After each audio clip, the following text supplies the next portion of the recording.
வணக்கம். பரபரப்பு மீடியா செய்திகளுக்காக நான் நிரோஷ். ஜனாதிபதி டொனால்ட் ட்ரம்பின் புதிய இறக்குமதி வரிகளால் குறிவைக்கப்பட்ட 185 நாடுகளில் 50க்கும் மேற்பட்ட நாடுகள் இறக்குமதி வரிகள் குறித்த பேச்சுவார்த்தைகளை நடத்த வெள்ளை மாளிகையை தொடர்பு கொண்டுள்ளன என்று வெள்ளை மாளிகையின் உயர் நிர்வாக அதிகாரிகள் தெரிவித்தனர்.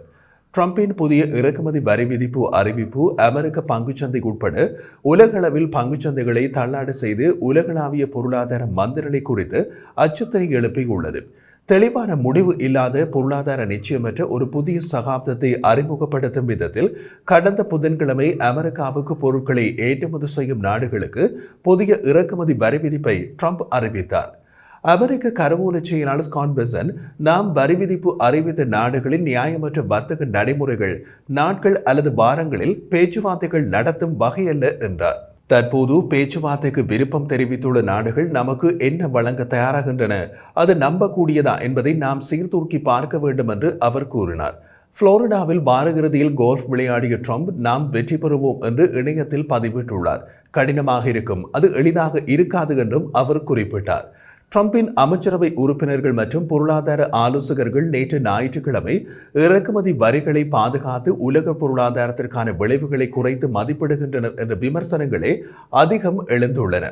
அமெரிக்க கருவூல செயலாளர் ஸ்காட் பெசன்ட், அமெரிக்காவில் பொருளாதார மந்தநிலை வரும் என்பது அவசியம் இல்லை.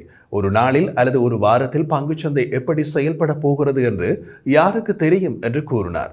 நாம் செய்ய பார்ப்பது செழுமைக்கான நீண்டகால பொருளாதார அடிப்படைகளை அமெரிக்காவில் உருவாக்குவது என்றும் குறிப்பிட்டார்.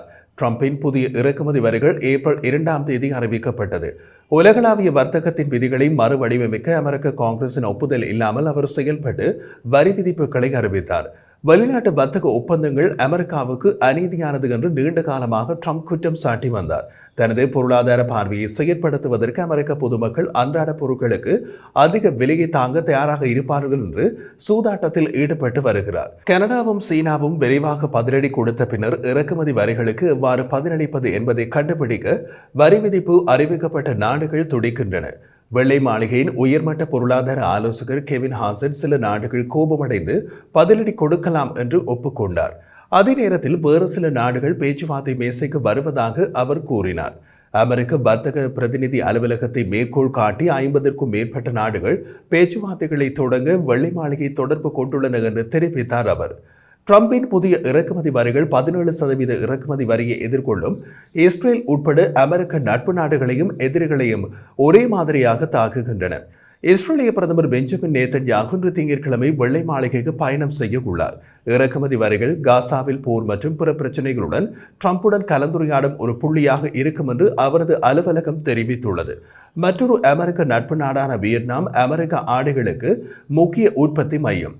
அவர்கள் இறக்குமதி வரிகள் குறித்து ட்ரம்ப் நிர்வாகத்துடன் தொடர்புகளை ஏற்படுத்தி உள்ளார்கள். வியட்நாம் தலைவர் தொலைபேசி அழைப்பில் அமெரிக்காவுடன் ஒப்பந்தம் செய்து கொள்ள முடிந்தால் இறக்குமதி வரியை 0 குறைக்க விரும்புவதாக கூறினார். அமெரிக்காவின் முக்கிய ஐரோப்பிய கூட்டாளியான இத்தாலிய பிரதமர் ஜியோர்ஜியா மெலோனி ட்ரம்பின் நடவடிக்கைகளுக்கு உடன்படவில்லை. ஆனால் பேச்சுவார்த்தை போன்ற அனைத்து கருவிகளையும் பயன்படுத்த தயாராக இருப்பதாக கூறினார். 10% இறக்குமதி அறிவிக்கப்பட்ட நாடுகளின் இறக்குமதிகள் மீதான வரி விதிப்பு சனிக்கிழமையே தொடங்கிவிட்டது. அதிக வரி விதிப்பு அறிவிக்கப்பட்ட நாடுகளின் இறக்குமதிகள் மீதான வரி விதிப்பு புதன்கிழமை தொடங்கும் என்று அறிவிக்கப்பட்டுள்ளது. அமெரிக்க வர்த்தக செயலாளர் ஹவார்ட் லுட்னிக் இன்னமும் புதன்கிழமை தொடங்க உள்ள இறக்குமதி வரிகளை ஒத்திவைக்க முடியாது என்று தெளிவுபடுத்தினார். நிச்சயமாக இறக்குமதி வரி வருகிறது. ட்ரம்ப் இறக்குமதி வரி மூலம் உலகளாவிய வர்த்தகத்தை மீட்டமைக்க வேண்டும் என்று கூறினார். நீண்ட காலமாக தடையற்ற வர்த்தகத்தை வென்றெடுக்கும் அமெரிக்க காங்கிரஸில் ட்ரம்பின் குடியரசுக் கட்சியின் இறக்குமதி வரி படைப்பிரிவு கைதட்டல்களை செய்தது. ஆனால் குறிப்பிடத்தக்க அமைதியின்மையையும் பெற்றது. காரணம், அடுத்தடுத்த தினங்களில் வியாழன் மற்றும் வெள்ளி அமெரிக்க பங்குச்சந்தையின் மிகப்பெரிய வீழ்ச்சி. வெள்ளிக்கிழமை மூடப்பட்ட பங்கு சந்தை இன்று திங்கட்கிழமை திறக்கும் போது மற்றும் ஒரு பெரிய வீழ்ச்சி எதிர்பார்க்கப்படுகிறது. காரணம், சனிக்கிழமை இறக்குமதி வரி விதிப்பு தொடங்கிவிட்டது. பல குடியரசுக் கட்சி செனட்டர்கள் ஏற்கனவே ஒரு புதிய இருகட்சி மசோதாவில் கையெழுத்திட்டுள்ளனர். இந்த மசோதாவின்படி ஜனாதிபதி ட்ரம்ப் அமெரிக்க காங்கிரசிற்கு புதிய இறக்குமதி வரிகளை நியாயப்படுத்த வேண்டும். காங்கிரஸில் சட்டம் இயற்றுபவர்கள் இறக்குமதி வரிகளை 60 நாட்களுக்குள் அங்கீகரிக்க வேண்டும் அல்லது அவை காலாவதியாகிவிடும். ஜிஓபி பிரதிநிதி டான் பேகன் ஞாயிற்றுக்கிழமை கூறிய போது மசோதாவின் ஹவுஸ் பாதிப்பை அவர் அறிமுகப்படுத்துவதாக கூறினார். அவர் மேலும் கூறிய போது இறக்குமதி வரிகள் மீதான அதன் அதிகாரங்களை காங்கிரஸ் மீட்டெடுக்க வேண்டும். அந்த நேரத்தில் சிலவற்றை ஜனாதிபதி நிறைவேற்ற அதிகாரத்திற்கு வழங்கினோம். பின்னோக்கி பார்த்தால் அது ஒரு தவறு என்று நான் நினைக்கின்றேன். அமெரிக்க நிதி சந்தைகள் தொடர்ந்து எதிர்மறையாக செயற்படும் வரை பணவீக்கம் மற்றும் வேலையின்மை போன்ற பிற குறைகாட்டுகள் இருக்கும் வரை ஒரு இறக்குமதி வரி சட்டத்தை நிறைவேற்றுவது சவாலானதாக இருக்கும். காங்கிரஸில் கடினமாக வாக்கெடுப்பு இருக்கும் என்று எதிர்பார்க்கின்றேன் என்றும் பெர்கன் கூறினார். ட்ரம்பின் அரசாங்க செலவு குறைப்பு குழு பில்லியனர் தொழிலதிபர் எலன் மஸ்க் ட்ரம்பின் இறக்குமதி வரிகள் குறித்து ஒப்பீட்டளவில் மௌனமாக இருந்தார். ஆனால் இத்தாலியில் ஒரு வார இறுதி நிகழ்வில் அமெரிக்காவும் ஐரோப்பாவும் பூச்சி இறக்குமதி வரி நிலைமைக்கு செல்வதை காண விரும்புவதாக கூறினார். ட்ரம்பின் அரசாங்க செயல்திறன் துறைக்கு தலைமை தாங்கும் டெஸ்லா உரிமையாளர் எலன் மஸ்கின் கருத்து வெள்ளை மாளிகையின் வர்த்தக ஆலோசகர் பீட்டர் நவேராவிடம் இருந்து கண்டனத்தை பெற்றது. எலன் மஸ்க் அவர் தனது டிஓஜிஇ லேனில் இருக்கும் போது நன்றாக இருக்கிறார், பாராட்டுகிறோம். ஆனால் இங்கே என்ன நடக்கிறது என்பதை நாங்கள் புரிந்து கொள்கிறோம். எலோன் கார்களை விற்கிறார். எந்த ஒரு வியாபாரியும் செய்வதைப் போல அவர் தனது சொந்த நலனை பாதுகாக்கிறார் என்று நவேரா கூறினார். ட்ரம்பிடம் அதிக செல்வாக்கு செலுத்தும் எலான் மஸ்க் மீது வெள்ளை மாளிகையில் வர்த்தக ஆலோசகர் பீட்டர் நவேராவின் பகிரங்கமான விமர்சனம் ஆச்சரிய அலைகளை எழுப்பியது. அதே நேரத்தில் எலான் மஸ்க் தமது டெஸ்லா கார்களை இறக்குமதி வரி விதிப்பு இல்லாமல் விற்க விரும்புகிறார் என்பது அப்படியொன்றும் யாருக்கும் புரியாத ராக்கெட் ரகசியம் அல்ல. ஜனநாயக கட்சியின் ஜனாதிபதி பில் கிளின்டனின் கீழ் கருவூல செயலாளராக இருந்த பொருளாதார நிபுணர் லாரன்ஸ் சம்மர்ஸ் கூறிய போது ட்ரம்பும் அவரது பொருளாதார குழுவும் வர்த்தக பங்காளி நாடுகளுக்கு முரண்பாடான செய்திகளை அனுப்புகிறார்கள் என்றார். அவர் மேலும் தெரிவித்த போது ட்ரம்பும் அவரது பொருளாதார குழுவும் வர்த்தக பங்காளி நாடுகளுடன் பேச்சுவார்த்தைகளை நடத்துவதற்கு தயாராக இருப்பதாக கூறுகிறார்கள். அதே நேரத்தில் அவர்கள் வெளிநாட்டு நிறுவனங்களை அமெரிக்காவுக்கு அழைத்து வந்து உற்பத்தியை அமெரிக்காவில் தொடங்குவதிலும் ஆர்வமாக இருப்பதாக கூறுகிறார்கள். இந்த இரண்டில் ஏதாவது ஒன்றை மட்டுமே செய்ய முடியும். மற்ற நாடுகள் தங்கள் இறக்குமதி வரிகளை நீக்கினால் அமெரிக்காவும் அதை செய்தால் அது ஒரு ஒப்பந்தமாகி விடுகிறது. பின்னர் நாங்கள் எந்த இறக்குமதி வருவாயையும் திரட்ட மாட்டோம் அல்லது எந்த வெளிநாட்டு வர்த்தகத்தையும் அமெரிக்காவுக்கு இடம்பெயர்வதற்கு பெற மாட்டோம். எனவே ஜனாதிபதி இரண்டு வழிகளிலும் இருக்க முடியாது என்றார். அவர் கூறுவது உண்மைதான். ட்ரம்ப் இறக்குமதி வரி விதிப்பு மூலம் அமெரிக்காவை பணக்கார நாடாக்குவேன் என்றார். பேச்சுவார்த்தை நடத்தி மற்ற நாடுகள் தங்கள் இறக்குமதி வரிகளை நீக்கினால் அமெரிக்காவும் அதை செய்ய தயாராக இருப்பதாகவும் கூறினார். இதை புரிந்து கொள்வது கடினம். நடக்கும் போது என்ன நடக்கிறது என்று பார்த்து கொள்ள வேண்டியதுதான். அமெரிக்க ஜனாதிபதி டொனால்ட் ட்ரம்பின் இறக்குமதி வரி விதிப்பு மற்றும் பெய்ஜிங்கில் இருந்து வந்த பதிலடி ஆகியவற்றால் வால் ஸ்ட்ரீட்டில் வெள்ளிக்கிழமை ஏற்பட்ட சரிவுக்கு பின்னர் திங்கட்கிழமை இன்னமும் அமெரிக்க பங்குச்சந்தை திறக்கவில்லை. இந்த காணொளி வெளியாகிய நேரத்திலிருந்து 4.5 மணி நேரத்திற்கு பின்னரே வால் ஸ்ட்ரீட்டில் திறக்கும். ஆனால் நேர வித்தியாசம் காரணமாக ஆசியாவில் திங்கட்கிழமை பங்குச்சந்தை திறந்து விட்டது. உடனே ஆசிய பங்குகள் நசிந்தன. டோக்கியோவின் நிக்கி 225 குறியீடு சந்தை தொடங்கிய சிறிது நேரத்திலேயே கிட்டத்தட்ட 8% இழந்தது மற்றும் ஆஸ்திரேலியாவின் S&P அல்லது ASX 200 6% மேல் சரிந்தது. தென்கொரியாவின் கோஸ்பி 4.4% இழந்தது. எண்ணெய் விலை மேலும் சரிந்தது. அமெரிக்க பெஞ்ச்மார்க் கச்சா எண்ணெய் 4% அல்லது $2.5 குறைந்து ஒரு பேரல் $59.49 வீழ்ந்தது. சர்வதேச தரமான பிரெண்ட் கச்சா எண்ணெய் பேரலுக்கு $2.25 குறைந்து $63.33 இருந்தது. இதுவரை வர்த்தக போரில் இருந்து நிதி சந்தைகளில் வெற்றி பெற்றவர்கள் குறைவு.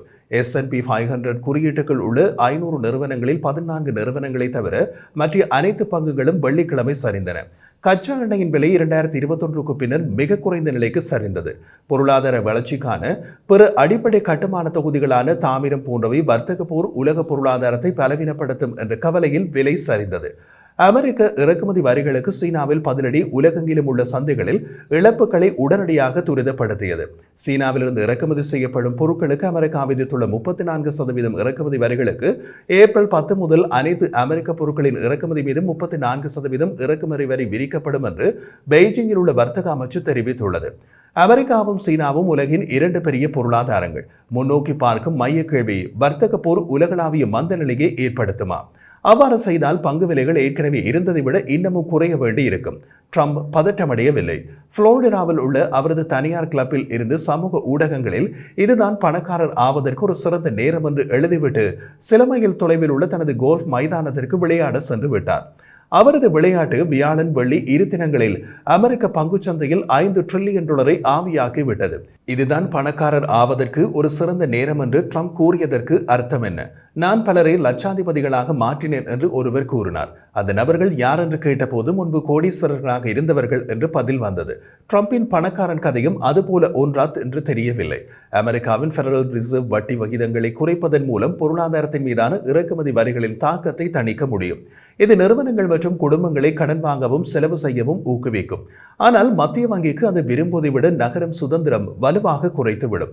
அதனால் தான் ட்ரம்ப் வட்டி விகிதங்களை குறைக்குமாறு பல தடவைகள் கூறியும் மத்திய வங்கியின் தலைவர் ஜெரோம் பவுல் வெள்ளிக்கிழமை வட்டி விகிதங்களை குறைக்க மறுத்துவிட்டார். இறக்குமதி வரிகள் பணவீக்கத்துக்கான எதிர்பார்ப்புகளை அதிகரிக்கலாம். அதே நேரத்தில் குறைந்த வட்டி விகிதங்கள் இன்னமும் அதிக விலை உயர்வுக்கு எரியூட்டிவிடும்.